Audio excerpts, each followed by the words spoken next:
Shalom peuple de Dieu, c'est le pasteur Isaac Mouindo au devant de vous. Je suis là pour nous apporter la parole de Dieu.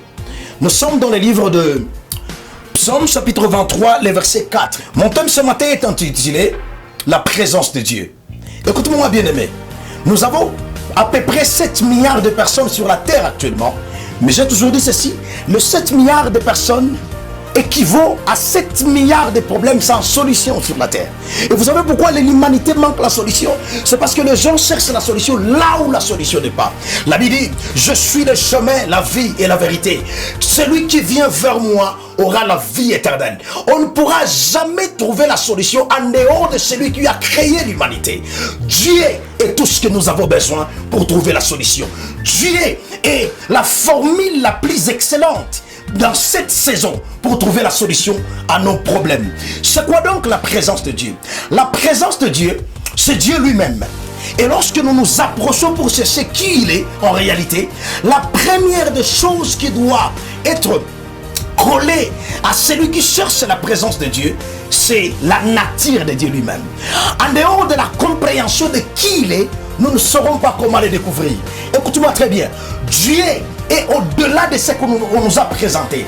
Le Dieu du ciel est au-delà de ce que nos parents nous ont parlé. Il a tout ce qu'il faut pour briser le monde dans 10 secondes. Ce qui explique qu'il faut une certaine manière de serrer au devant de lui. C'est ce que la parole de Dieu dit, celui qui s'approche de l'éternel, qu'il croit que Dieu est réel. Vous allez comprendre avec moi, beaucoup plus de gens qui se présentent et cherchent la présence de Dieu, ils viennent avec leur intelligence, ils viennent avec leur capacité intellectuelle. Et c'est ça le plus grand rêve que l'humanité fait actuellement. Dieu, c'est celui qui a fait les hommes. Sur l'intelligence de Dieu dépasse les hommes. Vous croyez que ce que l'homme a fait pourra ramener l'humanité à comprendre Dieu? Vous vous trompez, bien aimé. Dieu, il n'est pas dans nos façons de faire. Il n'est pas dans nos calculs. Pour comprendre Dieu, il faut d'abord adopter l'image de l'humilité. Voilà pourquoi Jésus a dit que celui qui veut hériter le royaume de Dieu, qu'il se présente comme un enfant.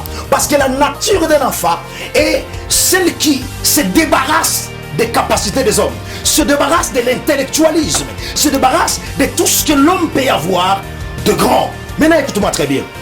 Lorsque tu te présentes au devant de Dieu, tout en cherchant Dieu, avec les calculs de ce monde, tu ne les trouveras pas. Je vois un prophète de la Bible qu'on appelle Jonas. Il s'est présenté au devant de Dieu, croyant qu'on cherche Dieu en état tout ce qu'on a, en présentant tout ce qu'on a, en état un homme grand, un homme intelligent. Maintenant, écoute-moi très bien. Lorsque Jonas a pris l'initiative d'aller dans la mission de Dieu, tout en ayant son intelligence et sa logique, il a perdu le chemin. Et Dieu, dans sa souveraineté, a jugé bon de prendre Jonas, de le ramener dans le ventre du poisson, pour que le poisson trouve la grossesse d'un bébé qu'on appelle Jonas.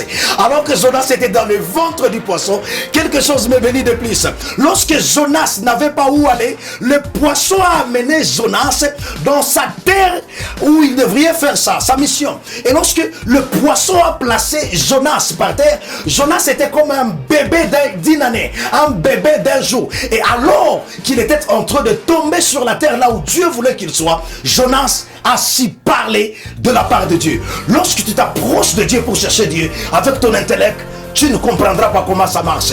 Les Jonas sont des personnes que Dieu cherche pour le moment. Mais il faut que les Jonas se déconnectent de leur façon de voir les choses. C'est quoi donc la présence de Dieu, bien-aimé? Ce qui me pousse à prêcher à ce moment, ce que j'ai compris dans la parole de Dieu, que la présence de Dieu, c'est la clé qui brise les lois de la nature. Je répète, la clé qui brise les lois de la nature.